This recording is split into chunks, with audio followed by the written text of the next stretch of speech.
You ever notice that when you're walking around the city anymore, you have to look over your shoulder for fear of getting mugged, fear of getting robbed, God forbid, in fear of getting killed? You got former people who worked in the Trump administration in the middle of a car in Washington, D.C., getting killed, getting shot, getting carjacked. The crime wave in this country looks more like a third world nation than the United States of America. It's un-American. Now, it's not a surprise that the same country that's become un-American in other ways, a justice system that goes after its political opponents, a political party in power that tries to eliminate its political opposition from the ballot like a banana republic, the same country where have a southern border that's been more porous than it's ever been in our lifetime, where we're welcoming the very people who break the rule of law to enter this country, while all the more making it more difficult for the people who actually want to come the right way. It's no accident that that same country is the one that also sees third world results in that country. Those illegal migrants, mass migrants infiltrating our cities across this country, committing crimes. It is a surprise that the very people whose first act of entering this country breaks the law are also the ones who continue to break the law while they're already in this country. Of course, that's not a surprise. So what the heck is going on? We have an abandonment of the rule of law in the United States of America. People like Mayorkas and his boss, Joe Biden, they have abandoned the founding principle of this country that we're a nation of laws, not of men. That's the United States of America. Well, how do we fix it? This is an issue that can unite all Americans. This is not a black versus white issue. If anything, it's more of a black issue than a white issue because it affects the inner cities, but it's a black, white, Hispanic issue.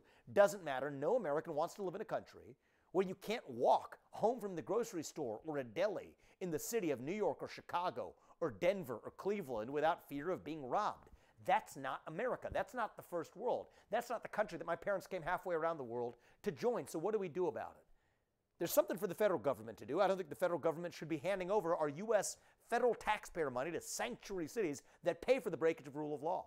We should not be handing over our money to cities that are putting constraints on what police officers are actually able to do. You have even Republicans, many of them embarrassingly, advocating for laws in the Senate as of a couple of years ago that would have banned giving federal funding to any locality that allows those police officers to use chokeholds. We know how to address crime. Here's how you do it. More cops on the streets that are able to do their job without fear of looking over their shoulder of being sued. And bring back the psychiatric institutions, the mental health institutions. Not just pumping pharmaceuticals into people, but faith-based approaches. That's something we can do nationwide. Now, the federal government can only play a small role in this. A lot of this has to be driven by the states. So here's my advice, unsolicited perhaps, solicited by some. For any person who's aspiring to be a Republican governor in this country, or anybody who is a Republican governor in this country, listen carefully. Here's how you do it.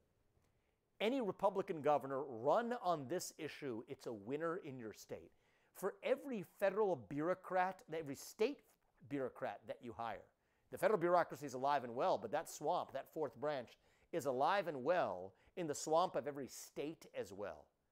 If you want to fire every one of those bureaucrats and replace them with a cop who's actually put in the cities of that street, state police, in the cities of your state, swap out bureaucrats for police officers who are able to do their job. That's a winning issue. It's a winner among Democrats. It's a winner among Republicans. They'll say that having more cops on the street is a racist policy. A lot of white progressive leftists might say that. You want to know who supports actually having more cops in the neighborhoods? A lot of people in black communities that are suffering at the hands of violent crime that's spreading across this country like an epidemic. That's where Republicans can lead the way, ought to lead the way. And so any Republican mayor, any Republican governor that runs on a basic policy of swapping out every bureaucrat, it's budget neutral. You're not paying for more cops, you're paying for fewer bureaucrats and swapping in cops on the street to be able to do their job at the local level. That's how we restore the rule of law in this country. That's how we allow Americans to at least begin to feel like we do live in a first world country again in your daily life. To be able to park your car at a grocery store without fear of it being jacked by the time you come back to take your food home. And that's the beginning of rebuilding a country that begins to act like a first world country again, not just in abating violent crime across the country, but also, dare I dream, of a government that doesn't go after its political opponents, a government that doesn't silence its oppressed speech, a government that actually believes in borders, that a nation without borders isn't a nation. That's the first step of how we get there. But those are even more politically contentious. Put that to one side for now. Let's stop the spate of violent crime in this country. That's something every American, regardless of political affiliation, actually supports. And any Republican governor or mayor across this country who runs on that agenda is going to win and win in a landslide. Mark my words. Take that, run with it. Let's see what happens in 24 and a couple years after in 26.